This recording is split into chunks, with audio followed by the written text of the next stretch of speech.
Hello there, my bakas. It's Teka here. And today, after finally returning, I decided to talk a bit about screenrant. And not just talk about them, but show you why they are absolutely the worst kind of article writers in all of the anime manga community. Because they write about every stuff like um, as our exclusive Star Wars, Marvel, DC, Star Trek, Guardians of the Galaxy, and so on. Games, anime, manga, you call it big screen, almost all kinds of pop culture. They write articles about it, and you would think that they would use their popularity and influence to make actual good articles, but that won't do. Because today I stumbled upon an article called Crunchyroll Anime Reinvents Isekai by Flipping the Genre on its Head. And what are they talking about? That mouth, that play. Their opening sentence is literally Isekai is bigger than ever in the world of anime. But Crunchyroll's That Mouth, That Play is a fresh take on the genre that's worth a watch. And why is it a fresh take? Because they take a fantasy character and bring it to another world in modern day Japan. Now, let me ask you, how many anime like that have you seen the past 20 years? I think Isekai was around 20 years old right now, so off the top of my head, I can already name at least two Isekai without thinking too hard about it. First off, Devil is a part-timer. Shortly before it got a season 2, it was recognized as one of the great anime that needed another season. Now it got another anime season. It was ranked with series like Gurren Lagann, No Game No Life, the series you wanted to have a second season but never would get a second season. So yeah, surprisingly we got a second season. And then more recently, for example, we had Dragon Maid. Toru is a dragon from another world, literally. Yes, if that wasn't enough, the great Jahi-san.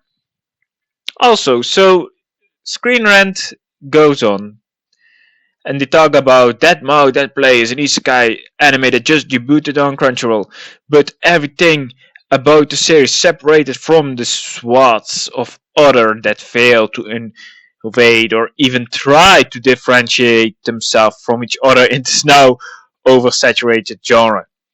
And alright, it has been seen a lot of slop.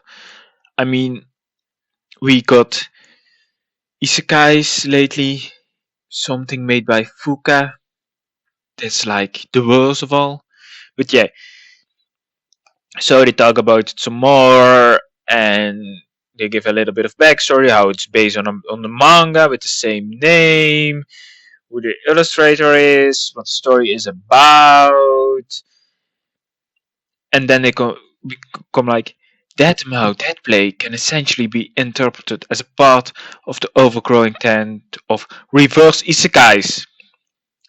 If this were a more traditional isekai anime, then the heroic Calamity Crusher would have been the protagonist and started in the modern day, well as Polka is originally portrayed. Then this hero would have reincarnated into blah blah blah. The villain is the protagonist and is taken from the world that the hero usually reincarnates into and is reborn in a place where the story would have normally begun. This is like, I might be repeating myself, but is this not Devil is a Part-Timer or The Great Jahi-san, but with less comedy and more seriousness?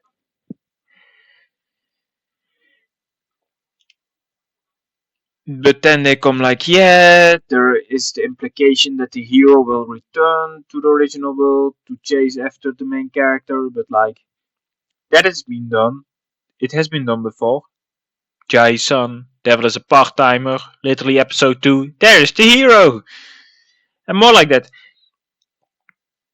And then they finish it off like, That play also perfectly kept viewers guessing who actually reincarnated into Polka's bodies. Fans who never read the manga were obviously convinced that it was Calamity Crusher, not just because of past precedent in the genre, but due to the fact that Polka espoused ideas that are generally shared by heroes, not villains. But viewers learn the truth when Calamity Crusher is still in the fantasy world, when Corpse God unleashes his true power in the new world, which is very aesthetically similar to his original abilities. Blah blah blah. Of course, there's a question as to why Polka was assassinated before Corpse got reincarnated into his body, but that will be answered later. So they basically go like, "Hey, this happened in episode 1. This is all good about it." Like, yeah. Now let me ask you all these questions and speculate some more about it before you even see episode 2. And like the last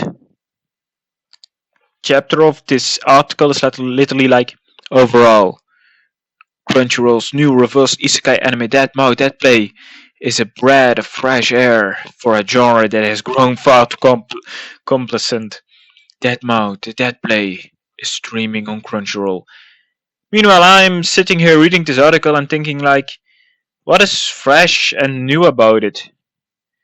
The antagonist is reincarnated into another world and has kinda good ideas. Nothing new or special about it.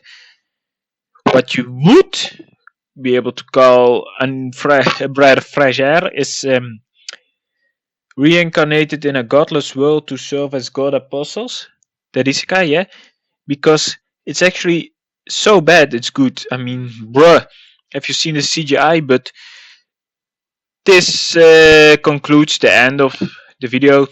I wanted to talk about how awfully bad, as if other reverse isekai do not exist, are this article is written. Like, I mean, if they wanted to make an article about reverse isekai, take some good reverse isekai, like, bruh, and actually gives more than one episode of research. So yeah, I've been Teka, and I hope to see you next time. Bye! シュキシュキシュキシャキシャキ設定うんかうかしてたらすぐ卒業シュキシュキシュキシャキシャキ設定のバカバカ